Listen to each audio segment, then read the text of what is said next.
Hi, welcome to Out of Sound, Out of Mind. Sorry I haven't been on for a while. I've just been super busy, but I thought I would come on and do the vinyl tag for 2019.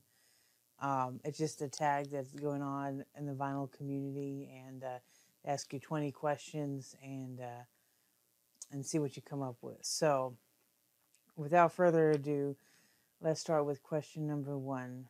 What's your best find of 2018? And it's funny because I listened to a lot of music when I was growing up and like the early 2000s. So I actually don't listen to a lot of current records as much as I would like to. So, but one of the things I did listen to from last year was Snow Patrol Wildness, and I really like it. Some people might consider it a guilty pleasure, but it's a really good song. Life on Earth is a beautiful song if you haven't heard of it. It's just about how life just throws you problems and curveballs, and you just got to make the best of it. So definitely, and I've seen them in concert twice, and even supporting this album, and it was awesome. So, Snow Patrol Wildness. The next question is shout out to other VC channels who deserve more views. I would say that I really like Do Inc.'s 316 channel. I'll leave a link in the description box below. I think he does have a lot of subscribers, but I really like his channel because he does a lot of 90s fine. He's a big Pearl Jam fan and Alice in Chains and all that stuff. So I would totally recommend his channel. If you like 90s alternative and grunge, you would definitely love his channel. So check him out. Then the third question is, what holes are you looking to fill in your collection? I would say jazz. I don't really listen to a lot of jazz. I mean, even the classics like Miles Davis, and Wes Montgomery. Like, I haven't really I know their names, but I don't really know their music. I stay a lot in my runt, which is alternative indie rock, and I mean, I like all kinds of stuff like classical music and folk and stuff like that. But and rap, like early '90s rap. But I don't really listen to a lot of jazz, so I would love to listen to more jazz. Number four is a cheap album that's really good. This one is found it for $7 near mint, and it's George Winston and his piano solos. December, so there's different ones of these that have different months, but it's got some Christmas songs on here like Carol of the Bells, but not everything's Christmassy. But it has that kind of December, kind of chilly, kind of atmospheric kind of sound. It's just piano solos. It's really good. If you like piano solos, like Jim Brickman and stuff, I recommend somebody like him. Question number five: your favorite side project album? Well, I don't know if this is considered a side project because it was a major band, but the lead singer for this particular group has has had his own solo career.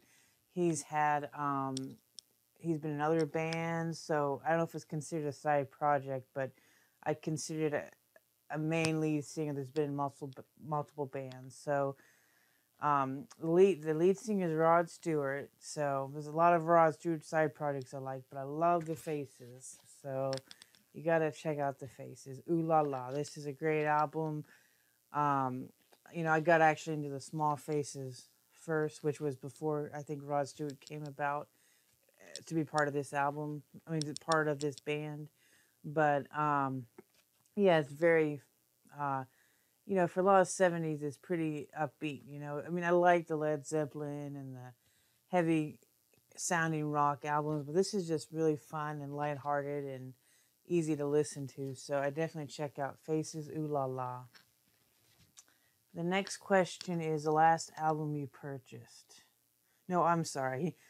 Number six is a song from an artist or band that is uncharacteristic.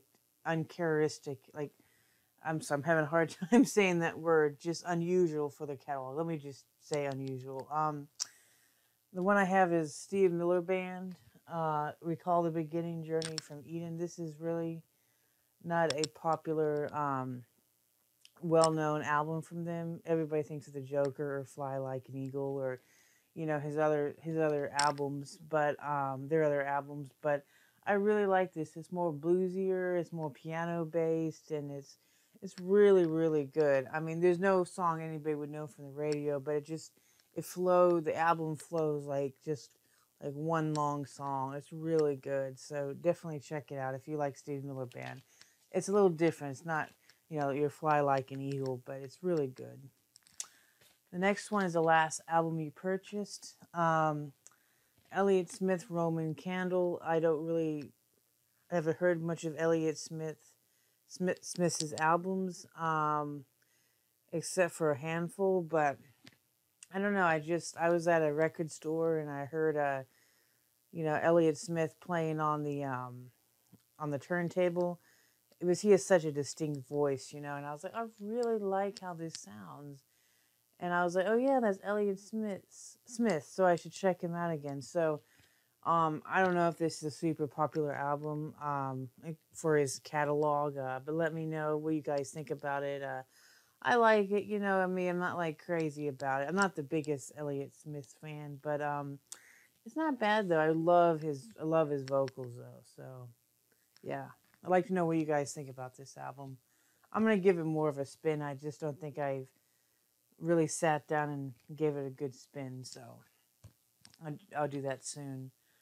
Number 8 is a great album with a bad cover. Okay, Cat Stevens, Mona Bone Jenkins. Okay, it's got also a bad title. I don't even know what a Mona Bona Jenkins is, and it's a friggin' trash can. I mean, this is not a good album cover. I don't know about you guys, but I mean, Teasing the Fire Cat and T for the Tillerman, those are great covers. But this one, I don't know what he was thinking. The back is kind of cool though, but no, I mean, it's got Lady the I can't pronounce it. I'm sorry, but yeah, it's got that single that people might know, but it doesn't have a lot of songs people would know, but it's a really good song. Like the songs Trouble, I Think I See the Light, I Wish, I Wish. I mean, it's a really, really good album. It's it came before Teasing the Firecat and T for the Tillerman, but it has a very similar sound to it. But it's a little different. I don't know how to describe it, but anyways, I think that Trash Can is one of the worst covers I've seen. But it's a great album.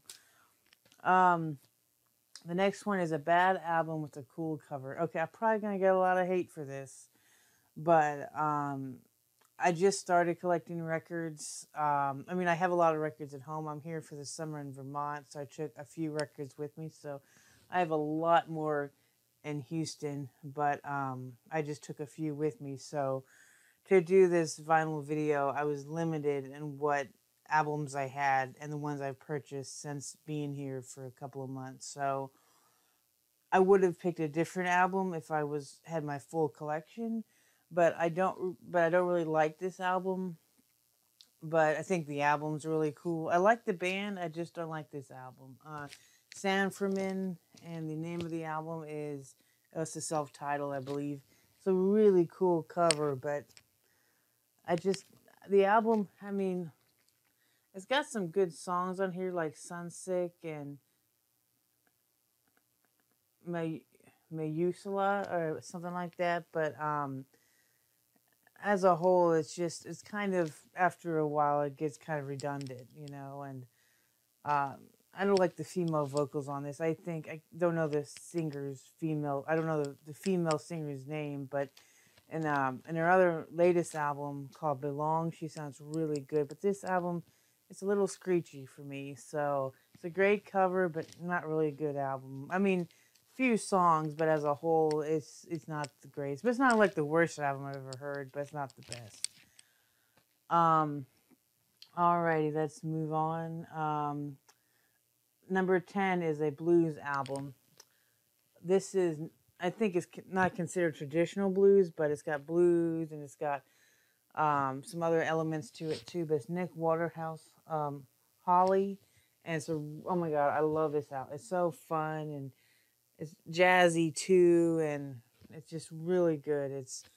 It's awesome. I definitely recommend this album. I don't know how to describe it. It just he's a young guy and he's got such talent and such a career ahead of him, and I hope you check it out.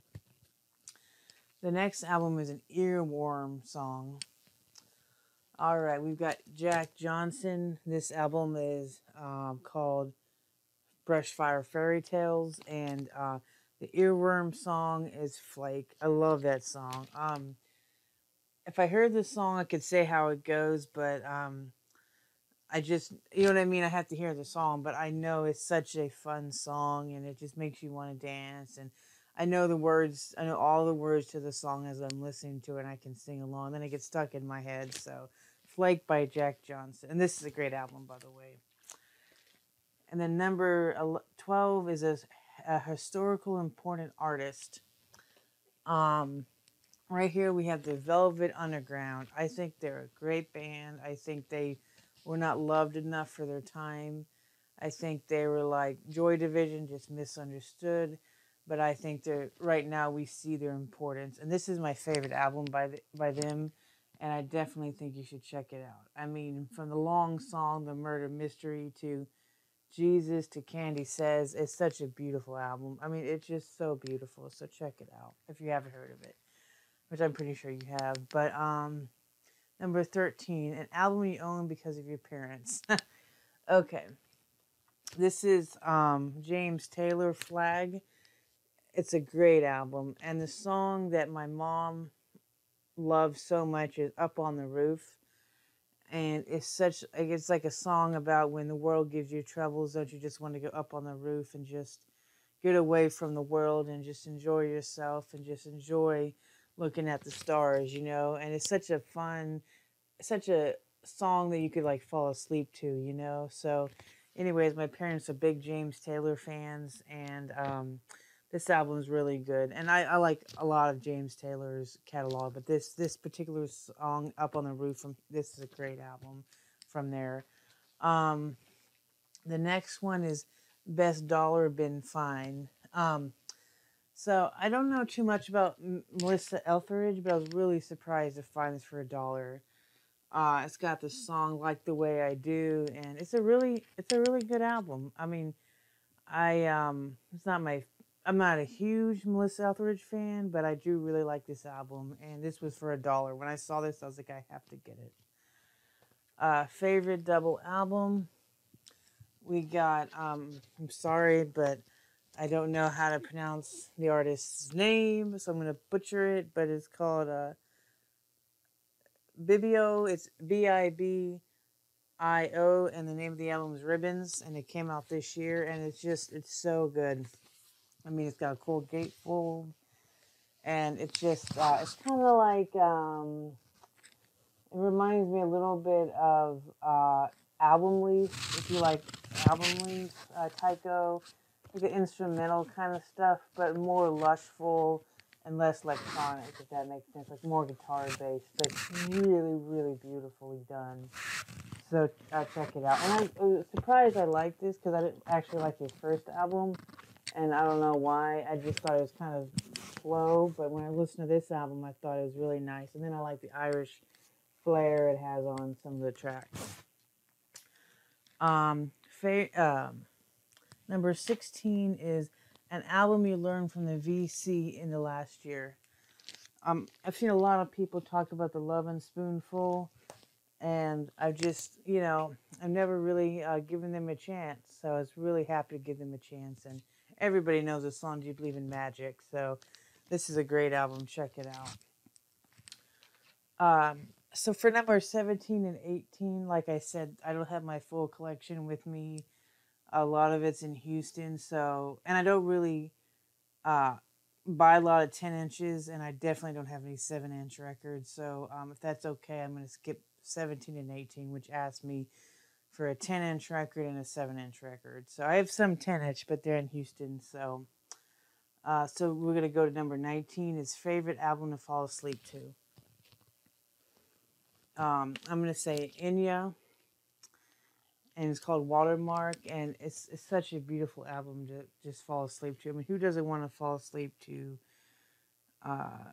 Storms in Africa, or some other songs, you know. I mean, it's so beautiful. I mean, any Enya song you could basically fall asleep to or actually meditate to Enya.